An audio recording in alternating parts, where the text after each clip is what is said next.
Hi friends, నా పేరు మౌలి. మీరు చూస్తున్నారు Mouli tech in Telugu. AC కొనాలనుకున్నా, లేదంటే ఆల్రెడీ ఏసీ పర్చేజ్ చేసినా, ఇప్పుడు నేను ఏవైతే చెప్తున్నానో ఈ మిస్టేక్స్ కనుక మీరు చేయకుండా ఉన్నట్లయితే మీ పవర్ బిల్‌ని చాలా వరకు సేవ్ చేసుకోవచ్చు. At the same time me AC యొక్క లైఫ్‌ని చాలా వరకు పెంచుకోవచ్చు. ప్రెజెంట్ మార్కెట్‌లో కొన్ని బెస్ట్ ఏసీస్ ఏవైతే ఉన్నాయో అవన్నీ పిక్ చేసి డిస్క్రిప్షన్‌లో లింక్స్ ప్రొవైడ్ చేస్తాను. నేను అలాగే ప్రొడక్ట్ ట్యాగ్స్‌లో కూడా యాడ్ చేస్తాను. ఇఫ్ ఇన్ కేస్ మీకు ఇంట్రెస్ట్ ఉన్నట్లయితే ఒకసారి అవి కూడా చెక్ చేయండి. మీరు ఏసీని ఆన్‌లైన్ కొనుక్కున్నా, లేదంటే ఆఫ్‌లైన్ కొనుక్కున్నా, మీరు కొన్ని ప్రికాషన్స్ కనుక పాటించినట్లయితే మీ యొక్క ఏసీ లైఫ్ అనేది చాలా బాగుంటుందని చెప్పుకోవచ్చు. ఇఫ్ ఇన్ కేస్ మీరు ఆన్‌లైన్‌లో కొనేవాళ్ళైతే ఆన్‌లైన్‌లో ఫ్లిప్‌కార్ట్‌లో మనకి ఓపెన్ బాక్స్ డెలివరీ అని చెప్పేసి ఒక ఆప్షన్ ఉంటుంది. అంటే ప్రొడక్ట్ డెలివరీ కోసం మీ దగ్గరికి వచ్చినప్పుడు ఎవరైతే డెలివరీ ఏజెంట్ ఉన్నారో తను మీ యొక్క ప్రొడక్ట్‌ని ఓపెన్ చేసి అందులో ఏమైనా స్క్రాచెస్ ఉన్నాయా, లేదంటే ఏమైనా డ్యామేజెస్ ఉన్నాయా, లేదంటే ఏమైనా మిస్సింగ్ పార్ట్స్ కనుక ఉన్నాయా, అంటే మీకు ఇన్ బాక్స్‌లో ఏవైతే ప్రొడక్ట్స్ ఉంటాయో అవి ఏమైనా సరే మిస్ అయినా సరే వెంటనే వాళ్ళు కంప్లెయింట్ రైజ్ చేసి దాన్ని రిటర్న్ తీసుకెళ్ళడానికి అవకాశం అయితే ఉంటుంది. సో వన్స్ ఎప్పుడైతే మీరు ఓపెన్ బాక్స్ డెలివరీలో అన్నీ సరిపోయా లేదా, లైక్ మనకి కాపర్ పైప్స్ వచ్చాయా లేదా మేజర్‌గా చూసుకోవాల్సిన విషయం, అలాగే రిమోట్ ఉందా లేదా, అండ్ అలాగే ఇండోర్ యూనిట్, అవుట్‌డోర్ యూనిట్స్ కరెక్ట్‌గా వచ్చాయా లేదా అనేది కూడా ఒకసారి చెక్ చేసుకున్నాక మీరు అప్పుడు ఓటీపీ గనక చెప్పినట్లయితే అప్పుడు మీకు వాళ్ళు ప్రాపర్ డెలివరీని అయితే ఎంటర్ చేయడం జరుగుతుంది. అదే మీరు అమెజాన్‌లో గానీ, లేదంటే ఆఫ్‌లైన్‌లో గానీ కొనుక్కునేటప్పుడు మీకు సీల్డ్ ప్యాక్స్ వస్తాయి కాబట్టి, ఈ సీల్డ్ ప్యాక్స్‌ని మీరు ఓపెన్ చేయకుండా ఎవరైతే ఇన్‌స్టాలేషన్ పర్సన్ వస్తారో, ఇన్‌స్టాలేషన్ పర్సన్‌తో మీరు ఓపెన్ చేసుకున్నట్లయితే ఇందులో ఏదైనా డ్యామేజెస్ ఉన్నా, లేదంటే ఏవైనా స్పేర్ పార్ట్స్ మిస్ అయినా సరే మనకి వెంటనే వాళ్ళు కంపెనీకి కాల్ రైజ్ చేసి మన యొక్క ఐటెమ్స్‌ని రిటర్న్ తీసుకురావడం గానీ, లేదంటే ఈ ప్రొడక్ట్‌ని వాళ్ళు రిటర్న్ పట్టుకెళ్ళడం గానీ జరిగే అవకాశం ఉంటుంది. సో ఎప్పుడు కూడాను మీరు ఫ్లిప్‌కార్ట్‌లో కొన్నట్లయితే ఓపెన్ బాక్స్ డెలివరీ కరెక్ట్‌గా తీసుకోండి. లేదా ఆఫ్‌లైన్‌లో గానీ, లేదంటే అమెజాన్‌లో గానీ కొనుక్కున్నట్లయితే ఇన్‌స్టాలేషన్ పర్సన్ వచ్చినంత వరకు కూడాను మీ యొక్క బాక్సెస్‌ని మీరు ఓపెన్ చేయకుండా ఉండండి. సో ఎక్కడైతే మీరు ఏసీ పెట్టాలనుకుంటున్నారో అక్కడ కంపల్సరీగా పవర్ ఉండేటట్టు చూసుకోవాలి. ఎందుకంటే ఏసీ డెలివరీ అయిన 1 ఆర్ 2 డేస్‌లోనే మీకు ఇన్‌స్టాలేషన్ అయితే ఉంటుంది. ఈ ఇన్‌స్టాలేషన్ టైమ్‌లో మీ ఏసీ దగ్గర పవర్ లేనట్లయితే వాళ్ళు జస్ట్ ఇన్‌స్టాలేషన్ చేసి వెళ్ళిపోతారు.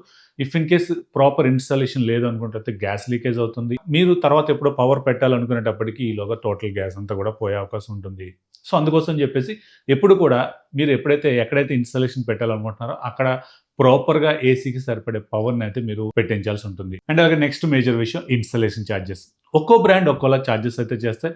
మీరు అమెజాన్‌లో గానీ, లేదంటే ఫ్లిప్‌కార్ట్‌లో గానీ కొనాలనుకునేటప్పుడు మీ యొక్క ఇన్‌స్టాలేషన్ చార్జెస్ ఎంతున్నాయి అనేది క్లియర్‌గా అక్కడ మెన్షన్ చేయడం జరుగుతుంది. ఫర్ ఎగ్జాంపుల్ నేను డైకిన్ ఏసీ గనుక చూసుకున్నట్లయితే అమెజాన్‌లో మనకి 1500 ప్లస్ జీఎస్టీ అయితే ఉంది. అండ్ అలాగే వీళ్ళు బాక్స్‌లో మనకి 3 మీటర్స్ వరకు కూడాను కాపర్ పైప్ అయితే ఇస్తారు. ఇఫ్ ఇన్ కేస్ మీకు 3 మీటర్స్ కంటే ఇండోర్ యూనిట్‌కి, అవుట్‌డోర్ యూనిట్‌కి ఎక్కువ లెంత్ ఉన్నట్లయితే మీరు ఎక్స్‌ట్రా కాపర్ పైప్ అయితే తీసుకోవాలి. ఈచ్ మీటర్‌కి కూడాను కాపర్ పైప్ అయితే మనకి 1100 ప్లస్ జీఎస్టీ అని చెప్పేసి వెబ్‌సైట్‌లో అయితే మెన్షన్ చేయడం జరిగింది. సో వెబ్‌సైట్‌లో క్లియర్‌గా అయితే మెన్షన్ చేస్తారు. మీకు బాక్స్‌లో ఏ కంటెంట్స్ వస్తాయి అని, అలాగే మీరు ఎక్స్‌ట్రా గనుక ఏమేమి తీసుకున్నట్లయితే ఎంత పే చేయాలనేది క్లియర్‌గా ఇక్కడ మెన్షన్ చేయడం జరుగుతుంది. ఈ విషయాలైతే మీరు గుర్తుపెట్టుకోండి. అండ్ అలాగే ఎప్పుడైతే మీకు ఇన్‌స్టాలేషన్ కోసం వస్తారో, ఇన్‌స్టాలేషన్ కోసం వచ్చినప్పుడు మీరు ప్రాపర్‌గా వాళ్ళని అడగండి. ఇన్‌స్టాలేషన్‌కి ఎంత తీసుకుంటున్నారు ఏంటి అనేది.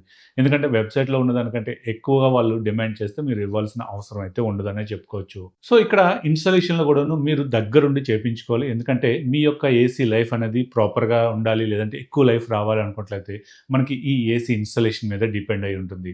సో వచ్చే పర్సన్ నాలెడ్జబుల్ పర్సనా లేదా, అండ్ అలాగే కరెక్ట్‌గా చేస్తున్నారా లేదా అనేది కూడాను మీరు దగ్గరుండి అబ్జర్వ్ చేసుకోవాల్సిన పరిస్థితి అయితే ఉంటుంది. చాలా వరకు కూడాను ప్రాపర్‌గా అవుట్‌లెట్ వాటర్ ఏదైతే వస్తుందో దానికి పైప్స్ పెట్టకుండానే వెళ్ళిపోతారు. లేదంటే ఎప్పుడైతే మీరు ఏసీ ఇండోర్ యూనిట్‌కి, అవుట్‌డోర్ యూనిట్‌కి వాల్ మధ్యలో ఒక హోల్ పెడతారు కదా! దాన్ని కూడాను పుట్టీతో కవర్ చేయకుండానే చాలామంది వెళ్ళిపోతూ ఉంటారు. సో ఇఫ్ ఇన్ కేస్ వాళ్ళ దగ్గర పుట్టీ లేదనుకున్నట్టయితే మీరు వైట్ వాల్ కేర్ పుట్టీ అయితే ఒకటి తీసుకోండి. 1 కేజీ అంతా తీసుకొని ఉంచుకున్నట్లయితే వాళ్ళు ఇన్‌స్టాలేషన్ చేసిన తర్వాత వాళ్ళతోనే పెట్టిస్తే మీకు ప్రాపర్‌గా సీల్ అవుతుంది. అండ్ అలాగే ఇండోర్ యూనిట్‌కి, అవుట్‌డోర్ యూనిట్‌కి మధ్యలో గ్యాప్స్ ఏం రాకుండా ఉంటాయనే చెప్పుకోవచ్చు. అండ్ అలాగే ఈ ఏసీ ఏదైతే కొంటున్నారో దీనికి కంపల్సరీగా ఒక స్టెబిలైజర్ ఉండేటట్టయితే చూసుకోండి. చాలా వరకు ఏరియాస్‌లో పవర్ ఫ్లక్చుయేషన్స్ రాకపోవచ్చు. బట్ సడెన్‌గా ఎప్పుడైనా పిడుగులు పడినప్పుడు, వర్షాలు పడేటప్పుడు మీకు సడెన్‌గా పవర్ ఫ్లక్చుయేషన్స్ వచ్చే అవకాశం ఉంటుంది కాబట్టి మీరు ఒక 40,000 లేదంటే 30,000 ఏసీకి పెట్టినప్పుడు ఒక రూ. 2,000 బేసిక్‌గా ఒక స్టెబిలైజర్ మీద పెట్టడం పెద్ద ప్రాబ్లమ్ కాదని నా ఒపీనియన్. మీ దగ్గర పవర్ ఫ్లక్చుయేషన్స్ లేవనుకున్నట్లయితే నార్మల్ స్టెబిలైజర్ సరిపోతుంది. ఇఫ్ ఇన్ కేస్ మీకు పవర్ అప్ అండ్ డౌన్స్ ఉంటాయి అనుకున్నట్లయితే బూస్టర్ స్టెబిలైజర్స్ కూడాను ఉంటాయి. ఆల్రెడీ మనాస్ ఛానెల్‌లో ఒక బూస్టర్ స్టెబిలైజర్ గురించి టోటల్ డీటెయిల్డ్ 1 ఇయర్ రివ్యూ అయితే నేను పోస్ట్ చేయడం జరిగింది. ఇఫ్ ఇన్ కేస్ మీకు ఇంట్రెస్ట్ ఉన్నట్లయితే దాన్ని చెక్ చేయండి. ఇలాగ కొన్ని సెలెక్టెడ్ స్టెబిలైజర్స్ కూడాను ప్రొడక్ట్ ట్యాగ్స్‌లో యాడ్ చేస్తాను. అక్కడి నుంచి కూడా మీరు చెక్ చేయండి. ఏసీలో మనకి ఇండోర్ యూనిట్‌లో కొన్ని ఫిల్టర్స్ అయితే ఉంటాయి. ఈ ఫిల్టర్స్‌ని మీరు మంత్లీ వన్స్ గానీ, లేదంటే మంత్లీ ట్వైస్ గానీ మాన్యుయల్‌గా తీసి ఎప్పటికప్పుడు క్లీన్ చేసుకున్నట్లయితే మీ రూమ్ అనేది తొందరగా కూలింగ్ అయ్యే ఛాన్సెస్ ఉంటాయి. అండ్ అలాగే ఇఫ్ ఇన్ కేస్ మీరు ఏసీ తీసుకున్నాక 1 ఇయర్ అవుతుంది. 1 ఇయర్‌లో మీరు ఓన్లీ సమ్మర్‌లో మాత్రమే యూజ్ చేశారు. నెక్స్ట్ సమ్మర్ వచ్చే టైం కల్లా మీరు కంపల్సరీగా ఏసీని సర్వీస్ చేసి గనుక యూజ్ చేసుకున్నట్లయితే మీ ఏసీ యొక్క కూలింగ్ కెపాసిటీ అనేది చాలా బావుంటుంది.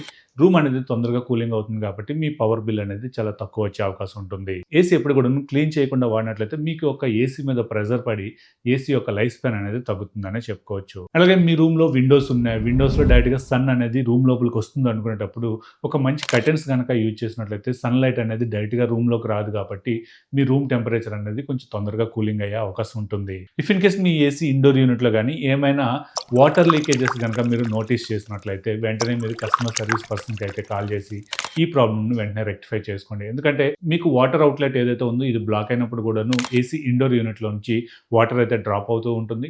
సో, దీనివల్ల మీ ఇండోర్ యూనిట్ ఖరాబ్ అయ్యే ఛాన్సెస్ ఉంటాయి. సో, అందుకోసం ఎప్పుడైనా సరే ఏసీ ఇండోర్ యూనిట్‌ల నుంచి గానీ, లేదంటే ఏసీ ఎక్కడైతే పెట్టామో దాని వాల్స్‌లో మీరు ఏదైనా వాటర్ గనక నోటీస్ చేసినట్లయితే వెంటనే కస్టమర్ సర్వీస్‌కి అయితే కాల్ చేసి మీ ప్రాబ్లమ్‌ని రెక్టిఫై చేసుకోండి. నెక్స్ట్ మనకి వారంటీ.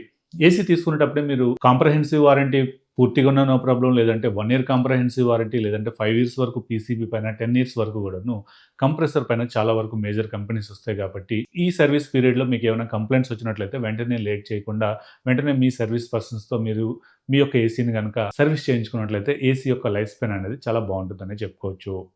సో, ఇది మేజర్‌గా మనకి ఏసీ తీసుకున్న తర్వాత మీరు తీసుకోవాల్సిన జాగ్రత్తలైతే ఏసీ తీసుకున్న తర్వాత మీరు మెయిన్‌గా నోటీస్ చేయాల్సింది ఇన్‌స్టాలేషన్ దగ్గర. ఇన్‌స్టాలేషన్‌కి ఎవరైతే వస్తున్నారో వాళ్ళతో ముందుగానే మాట్లాడుకోండి. ఎంత ఇన్‌స్టాలేషన్ తీసుకుంటారు? ఎంత ఖర్చవుతుంది? ఏంటనేది ఎక్స్‌ట్రా స్టాండ్‌కైతే ఎంతవుతుంది? లేదంటే కాపర్ పైప్ ఎక్స్‌ట్రా మీటర్‌కి ఎంత పడుతుంది? కొన్ని దగ్గరలో కొన్ని మోడల్స్‌లో మీకు వైర్ గూడా రిక్వైర్మెంట్ ఉంటుంది. వైర్ అయితే ఎంత పడుతుందనేది డీటెయిల్డ్‌గా మాట్లాడుకొని ఇన్‌స్టాలేషన్ గనక చేసుకున్నట్లయితే మీ యొక్క మనీ గూడా సేవ్ అవుతుంది. సో, ఇది ఈ వీడియో. ఈ వీడియో మీకు నచ్చిందనుకుంటున్నాను. నచ్చినట్లయితే లైక్ చేయండి, షేర్ చేయండి. అలాగే మన ఛానెల్‌ని ఇంకెవరైనా సబ్స్క్రైబ్ చేయకుండా చూస్తున్నట్లయితే సబ్స్క్రైబ్ చేయండి. Thank you. This is Mouli signing off.